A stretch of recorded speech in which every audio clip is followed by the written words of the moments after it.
We have Andrew Tefft, who is on Esper Control at 7-0, playing against Tom Ross, who's on Green-White Tron, also at 7-0. They're in the middle of Game 3. And I'm not 100% sure, but I think Andrew Tefft is the one who gave Todd Stevens his loss in this tournament. So Andrew slicing and dicing through some very worthy opponents. We'll see how he does against Tom Ross.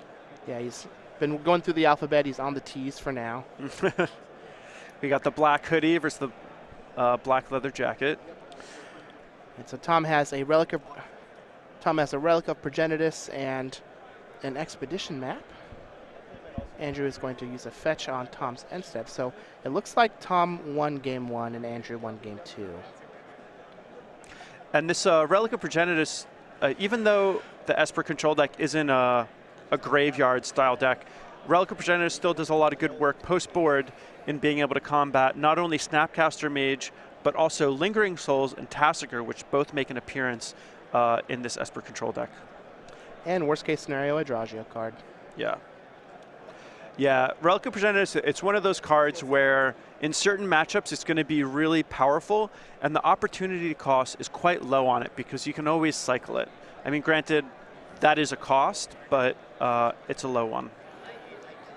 So let's see what Andrew has for his third turn. He's wanting something like Liliana to try and work on Tom's hand. Lingering Souls would be great, just as a way to get a threat.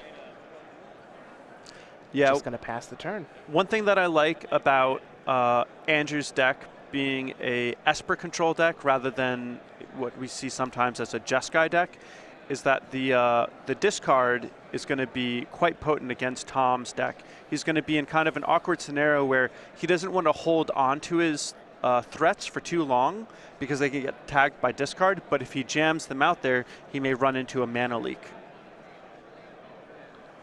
Well, here we have a Thragtusk for Tom, as he was able to assemble Tron. Yep, very, very admirable body. I've played with Thragtusk quite a bit, and it's helped ensure that I didn't die and that I killed my opponent. Yeah, it does both of those things very well. Yeah, and it generates card advantage. You really get it all with Thragtusk. Really powerful card. So Andrew is just going to fetch on Tom's end step. And now Andrew potentially needs to deal with this Thragtusk on Andrew's turn, which would be perfect for Tom.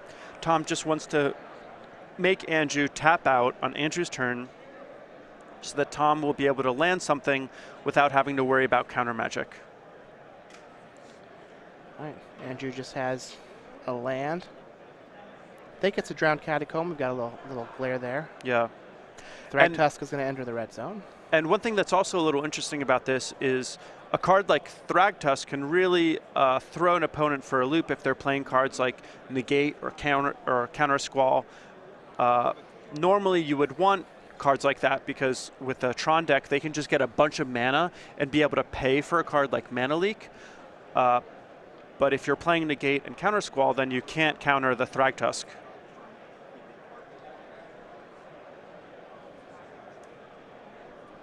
Looks like Andrew is down to 13. Tom's deciding what he wants to do here for this turn. He's got a lot of mana.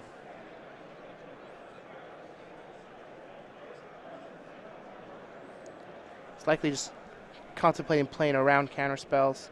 Just going to sit on the big threats in his hand, and that's what he's going to do. Yeah, and I mean he's got a total of 10 mana, so he can potentially play a 7 mana spell and still pay for Mana Leak. All right, well there's the Geist of Saint Traft for Andrew after he plays his 5th land. He's going to pass the turn back, 2 mana available. And this Geist of Saint Traft doesn't line up particularly well against Thragtusk. I know a lot of people will be big fans of bringing in threats out of your control deck sideboard so that you can catch your opponent off guard when they take out all of their removal, but you have to worry sometimes about just getting outgunned or just being behind in some sort of race. So we'll see how much work this Geist of Saint Traft can do. It is a pretty hard-hitting threat, but Tom's pretty far ahead in the life total race. Well, Tom's going to sacrifice Expedition Map on Andrew's end step. Go get his copy of Sanctum of Ugin. Crash in for 5 more with his Thragtusk. That's going to knock Andrew down to 8. Tom has just a couple. Looks like he has a couple Karns and Ugin.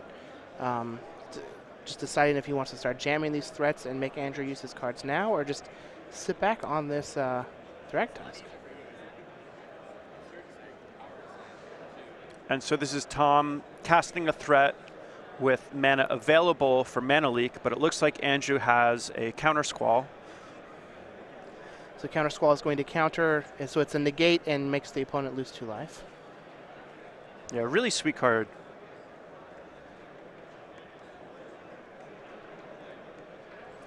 And it looks like Andrew also has Detention Sphere in hand, but Tom has Nature's Claim. So if Andrew Detention Spheres this Thragtusk, not only will Tom get a 3/3 from it leaving the battlefield, but then he could potentially just gain 5 more life for bringing it back. Brutal. There's a Lingering Soul, so that's going to provide some blockers. And that'll buy a lot of time and potentially allow this Geist of St. Traff to race the Thragtusk.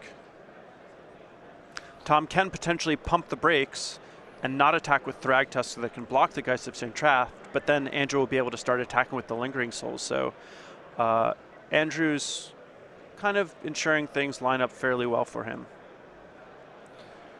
And because Andrew didn't just cast Lingering Souls and flash it back, it needs to be on Tom's radar that maybe Andrew's holding his mana up for a reason, potentially for another Counter Squall. Yep. Tom was able to untap and use his Relic of Progenitus to take care of the Lingering Souls in Andrew's graveyard. Tom's just going to try another Karn.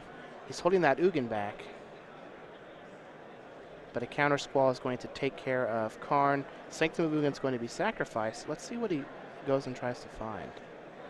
There's an Ulamog. Nice. That is pretty big game.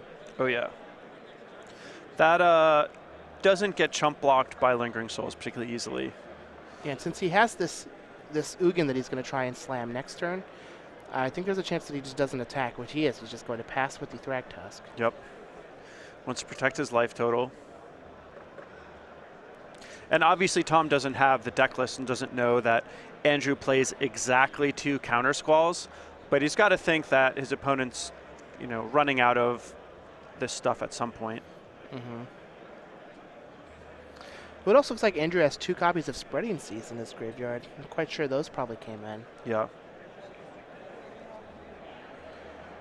So I feel like Andrew needs to do something to make some headway. He knows that this Ulamog is going to be coming during the next turn, and there's not a whole lot he's going to be able to do about it. Ulamog, when it's cast, it gets a trigger to exile 2 permanents, and Andrew knows how he's going to be able to deal with it if it comes into play, and it's probably not going to look good. Okay, well, Andrew's going to attack with Geist of St. Traff and a 1/1 Spirit, along with the 4/4 Flying Angel that comes with Geist. Tom's going to block the Geist of St. Traff, take 5 damage, fall down to 10. Andrew's just going to play a land and another Geist and pass the turn back to Tom. And having the control deck use its Geist of St. Traffs as burn spells is not the most common mode, but seems to be Andrew's line for this game. Going to pass the turn back to Tom. Let's see if he tries to jam an Ugin here and minus. So Ugin minus would be pretty nice. Ulamog would be pretty nice too. It's the world is essentially his oyster at this stage in the game. He can kind of do whatever he wants. Well, there's the Ulamog. Likely to take care of both of the Spirit tokens, maybe? Could go after the Spirit tokens, could also go after some lands. With the glare, it's a little hard to see exactly what lands Andrew has. Yeah, I do believe he has a Creeping Tar Pit. Yeah, but if there's something like a Creeping Tar Pit, or maybe you can cut him off of 1 color of mana, that can be a nice thing to do. And there's a Tar Pit and the untapped Spirit, which will allow Tom to attack for 5 with his Thragtusk and knock Andrew down to 3. And what's nice about this is it means that Ugin is a win condition just on the spot, being able to bolt Andrew's face. So getting Andrew down to 3, very, very relevant. Right, so there's the Detention Sphere. That's going to hit the Ulamog. And Tom just looks at his hand. He's like, yep, sure, whatever.